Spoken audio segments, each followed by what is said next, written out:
معروف.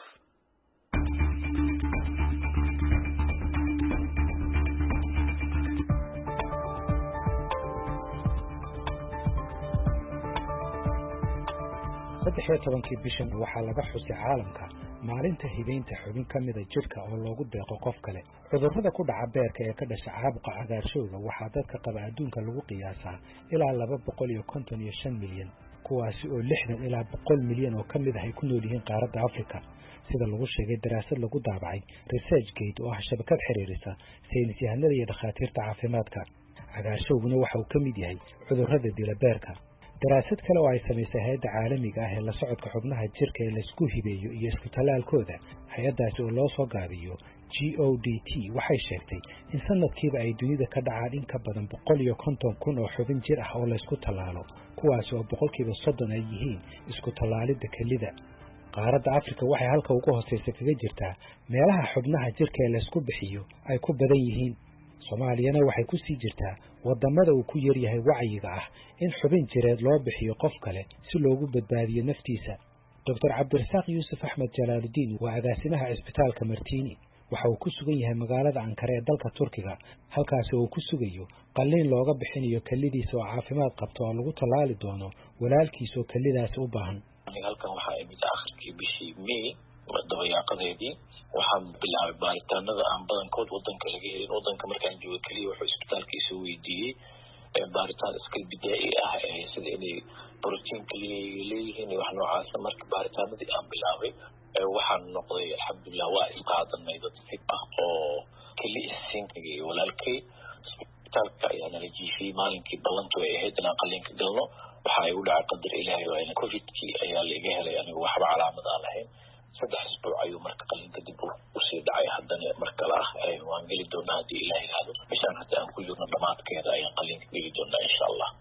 Ismaaciil Cali Siyaad waa gudoomiyaha jaamacadda Soomaaliya ee ku taala magaalada Muqdisho. waxaa sanadkii 2018 loo geliyey kali ay ugu deeqday gabadhiisa kadib markii ay kaliyihiisu shaqayn waayeen. ilaa haatanna isaga iyo gabadhiisuba waxay ku nool yihiin nolol caafimaad leh. anigu waxaan ka shaqayn jiray dibadda, xaruntayduna waxay ahayd dalka Thailand, magaalada Bangkok, muddo dhowr iyo 30 sano ah. waxaan Soomaaliya ku soo noqday 2015 marka muddadaas waxaan qabay wayii ugu dambeeyay dhiikar hypertension ay ugu dhacay, laakiin wax aad u daran ma ahayn oo kaniiniga ayaa ku filaa. 2015 markaan xamar ku soo noqday sanadka baad xaaladdeedu waa adkaatay. stresska shaqada iyo xaaladii iyo wixii ay u shaadkeeyay dhiigaygi marka dhiikara sabab u ahaa, hypertensionkaasa sabab u ahaa. marka 2018 horaanteedii ayaa xanuunsaday oo dhiig karkayga oo la xakameyn waayo controlka dhaafay. waxaan tegay isbitaalka Digfer, marka halkaasaan ku ogaaday in aan qabo cudurkaas keliyaha galay oo keliyahaygu aysan si wanaagsan u shaqaynayn. halkaasaan ku ogaaday markaas oo waxaan baaray isbitaalka Digfer ayaan isku baaray. anoo markaas aan war u hayn isbitaalkan waxaan u tegay habashaan ka cabanayo dhiikarka. dhiikarkaasaa markaas keliyahayga ku dhuftay oo damage oo waxyeelay keliyaha. kadib markaad ogaatay in keliyahaagu uu dhaawac gaaray, waxyeelo gaartay, maxaa samaysay? keliyahaagu waxa la weysay shaqayn karaan mise waa in qof kale lagaaga bixiyo? keliyahaygu waa hawl gabeen, shaqadooda ayuu liidatay. waxay marka ii sheegeen dhakhaatiirta Soomaalida iyo Turkiga joogay markaas in ay lagama maarmaan tahay in aan helo keli la hibeeyo oo aan qalliin galo. ayaguna ma samayn karna yiraahdeen. waxay yiraahdeen waxaan aadaa in dibadda lagu qaado marka waxaan aaday Turkiga la qaaday magaalada Ankara. marka goormaad lagugu sameeyey qalliinkaas? halkeed ka heshay kelida ayaa kuugu deeqay? waxaa kelida igu deeqay gabaraan dhalay oo ayaan Ismaaciil Cali oo anigu dhalay. waxaan la igu qalay oo la igu bedelay kelida gabadhii igu deeqay magaalada Ankara isbitaal la yiraahdo Medicare International Hospital. halkaasaan qalliin ku galay. waxay ahayd June 27 bishii June sanadkii 2018 maalintaas ayaa kelidan ay gabadhii hibaysay la ii geliyey. way caafimaadkaaga maxaa iska bedelay ilaa hadda? caafimaadkayga aad u fiicnaaday ilaa ka hor intii aanan helin kelida gabadhii igu deeqday. waxaa mari jiray kili dhaqis dialysis oo dhiigga sifaynta dhiigga ayaa mari jiray oo mashiin ayaa lagu xiray jiray 3 maalmood usbuuci oo markaas mashiinkaas uu sifayn jiray dhiigga sigoo qabanaya hawshii kilihu qaban jireen marka waa tacab iyo hawl badan waaye kharash badan maantaas aad martid sifayntaas kiliyaha ama kidney dialysis waa hawl badan waaye maanta aada xanuunkaada u badnaa muddo markaan ku jiray adigu bil aan hawshaas wadaayaan gabadha ii hibaysay kilida kabacdina waa fiicnaanay sidii kilidan u helay waan wanaagsanahay gabadha kilida ii hibaysana sideeda u fiicantahay. When you go out in the public, don't forget to wear your protective mask. It will help prevent you from catching the deadly COVID-19 or coronavirus. cudurrada la isqaadsiiyo ama la iska tallaali karo sida ay sheegtay hay'adda caafimaadka ee WHO hase yeeshee waxaa iyaguna ku soo badanaya dadka ay ku dhacayaan cudurradan la isqaadsiin. cudurradan la isqaadsiinin waxaa ka mid ah wadna xanuunka, kansarka, macaanka, dhiigkarka iyo xanuunada kale ee ka dhasha dhaawacyada soo gaara jirka. cudurradaasi haddii la daweyn waayana waa kuwa keena inay fadhiistaan xubno ka mid ah kuwa jirka. haddaba baahida ka jirta Soomaaliya intee ayay la eg tahay marka ay noqoto xubnaha la isku talaalo ee jirka ee laga soo gooyay qof kale oo bani aadam ah? waxaa arrintaasi sharaxaya Dr. Cabdirasaaq Yuusuf Axmed Jalaaludiin. dadka kaliya u fariistay Soomaaliya aad ay u badan yihiin degdegna u dhinto dad badan oo badan ayaa ku badbaadi lahaa haddii qofku markuu soo gaaro heerka fashilka kaliyaha oo heerka ugu dambeeya ah uu helo qof familiga ka mid ah ama xataa qof ay ishiga leeyihiin oo isqaataan inuu u bixiyo aad ay baahida kaliyaha u badan tahay oo aan aniga aad uga warqabo oo inta mushkilada walaalkay ay jirtay iyo ka horba oo aan ka shaqaynaya runtii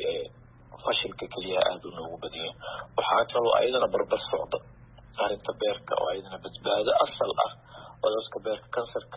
ama cirrhosis kaga dhaco ama kansar kaga dhaco u dhiman raba in haddii xubin qof kale beerkiisa waxyar laga jiro lagu talaalo ayna nolol cusub uu bilaabana iyo xubno kale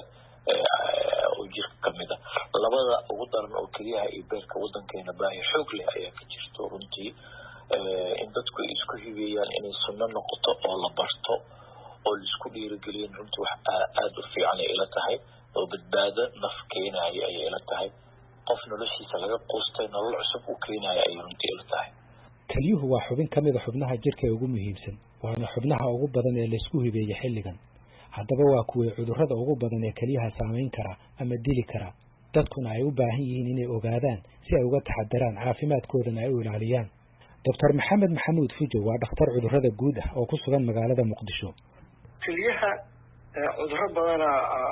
saameyn kara kuwa iyada si toos ah ugu dhaca oo ama infection ahaato oo infection noocyadiisa kala bedela oo shaqadeedaas baaba'asha waxaa dhici karto kale kaliyaha inay cudurro meelo kale ku dhacay oo difaac ugu ay ka samaysatay difaacuna ayaga u ekaado jirkeedu iyadina baaba'ashaan waxaa jiri kara cudurro systemic la yiraahdo hadda oogada dhan wada saameeyo sida sokorta oo kale iyo dhiigkarka iyo waa waxa ayaga ku dhici kara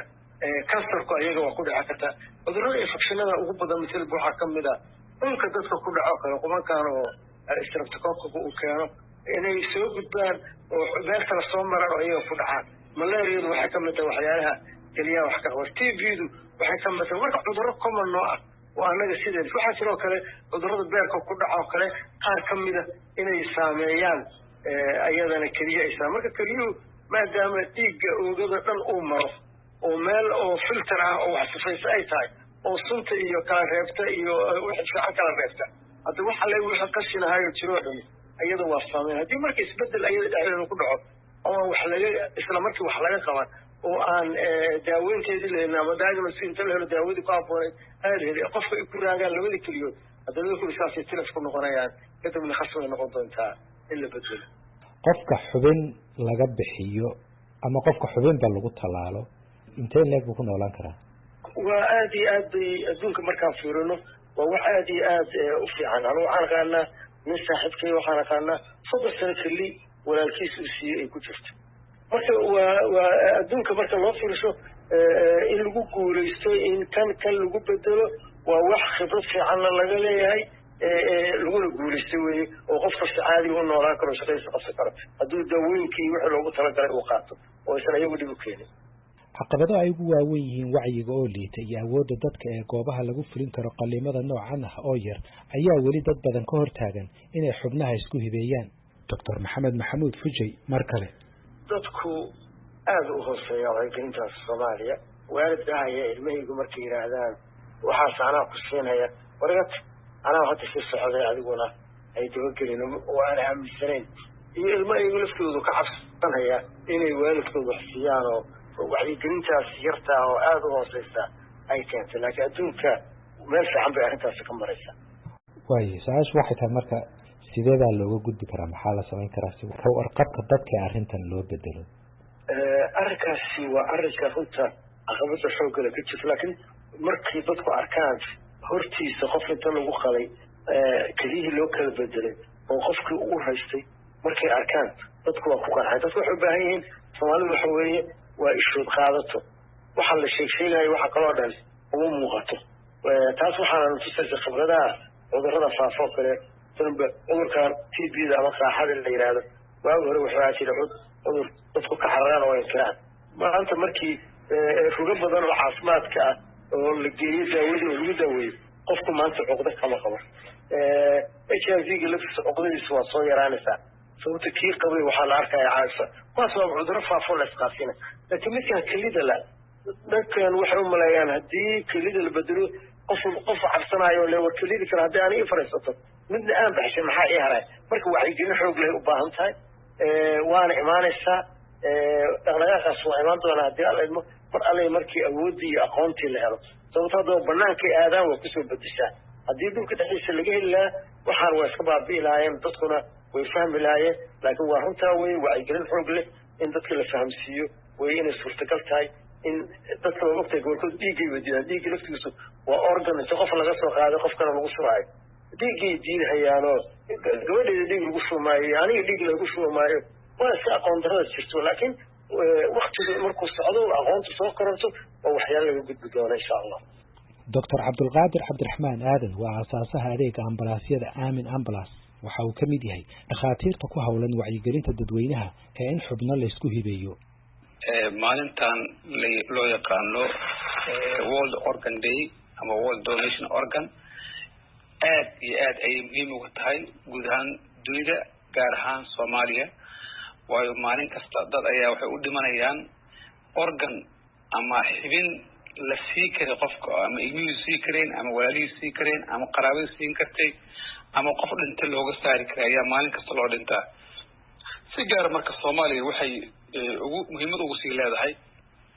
waxaan jirin yani ogaanshiyo dadka ay og yihiin in xibin la siin karo oo waxaad arkaysaa tusaale qof inta waalidkiisa qaada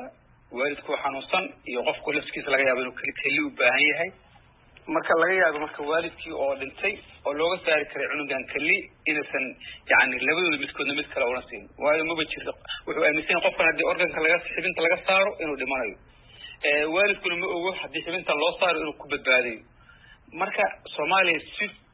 gaar ah ay ugu baahan tahay inay ogaadaan in la sii karo xibnaha waxaa jira kuwa qofkoo dhintayna la isticmaali karo iyo kuwa asagoo nool oo bixin karo la isticmaali karo qofaa wadna u baahan qofaa keliya u baahan yani qofaa beer u baahan qofaa sanba u baahan qofaa pancreas u baahan marka halkii qof oo 10 qof lagu badbaadi kara ayaa qofkii xibnihii lala aafay inta badan yani hadduu qofkaas ama ka dardaarmi lahay ama loo sheegi lahaa inuu qof kale ku badbaadayo waxaa laga yaabaa when you go out in the public don't forget to wear your protective mask. It will help prevent you from catching the deadly COVID-19 or coronavirus. Platform sariska steam sariska kuwaas asoo nool qofka uu bixin karaaba corneada ama isha aragtida meesha wax ka aragto kaleeto qof kaleeto ayaa la siin karaa asoo qofka walaalkiis hal il haysto kan laba indhalaanta ay xabad u bixin karaa kaliya qofka asoo nool kaliya uu bixin karaa kaliiska u badbaadisa beerka sidoo kaleeto dadka qaar waxaa jira loo baahan beerta loo beero oo hal cadyar oo raba laga qaado Ismaaciil Cali Siyaad gudoomiyaha jaamacadda Soomaaliya waxa uu leeyahay horumar ayaa laga sameeyay daaweynta noocan ah. waxaana uu leeyahay talada ugu horeysa waa in dadku ay ku dadaalaan caafimaadkooda oo ay ilaaliyaan. waxa uu intaas ku darayaa in xubin la isugu deeqa ay tahay mid qofka naftiisa lagu badbaadin karo. waxaan ku talin lahaa way aragnimadeeda awgeed qalliinka Soomaalidu badanaa waa neceb tahay laakiin qalliin weyn ma aha waa wax dhakhaatiirtu ay barteen muddo dhowr sanad gudaheed la soo waday. waxaan ku talin lahaa inaan laga baqan laga cabsoonin ama laga walwalin ila tahay aniga khibradaasna waa soo maray saacado badanna ma qaadan qalliinku gabadhii ii hibaysana waxba kama bixin alxamdulillahi rabbil caalamiin. aniguna hadda waa ku noolaaday oo waxaan ka kaaftoomay tii dhaqastii dhiiggii la dhaqayay iyo shidadii fara badneed iyo kharashkii badnaa waa ka reestay. klinigaas hadda igu haray oo aan si joogta u qaato sidaan hore usoo sheegana klinigaas wuxuu u badan yahay in difaaca jirka la qiyaaso hoos loo dhigo si aysan kidney rejection ama diidmada keliyadu aysan u imaanin. marka cuduradaas dadka qaba waa ku dhiirigelinaa marka hore inay kontroolaan oo ay la socdaan heerka dhiigkarkooda ama macaanka oo ay dhakhaatiirta u tagaan. tan labaad la samaxallah ilaahay ka hayo haddii ku dhacdo ama ay noqoto in keliyaha uu ka saameeyo waxaan ku talin lahaa in si degdeg ah ay dhakhtarka u tagaan oo baaritaan ay sameeyaan. dhakhaatiirtu waxay aaminsan yihiin in dadka Soomaalidu ay si weyn ugu baahan yihiin wacyigelin dhinaca cilmiga maadiga ah iyo midka diiniga ahba si ay uga daba tagaan wadamada kale ee horumarka ka sameeyay isku hibeynta xubnaha jirka. Soomaaliya waxay ka mid tahay wadamada ay muddo dheer ka taagnaayeen colaadahaasi oo dad badan ay ku dhinteen kuwa kalena ay ku naafoobeen amaba ay ku burbureen adeegyadii caafimaadka iyo aqoontii lagu fulin lahaa qaliimada noocan ah.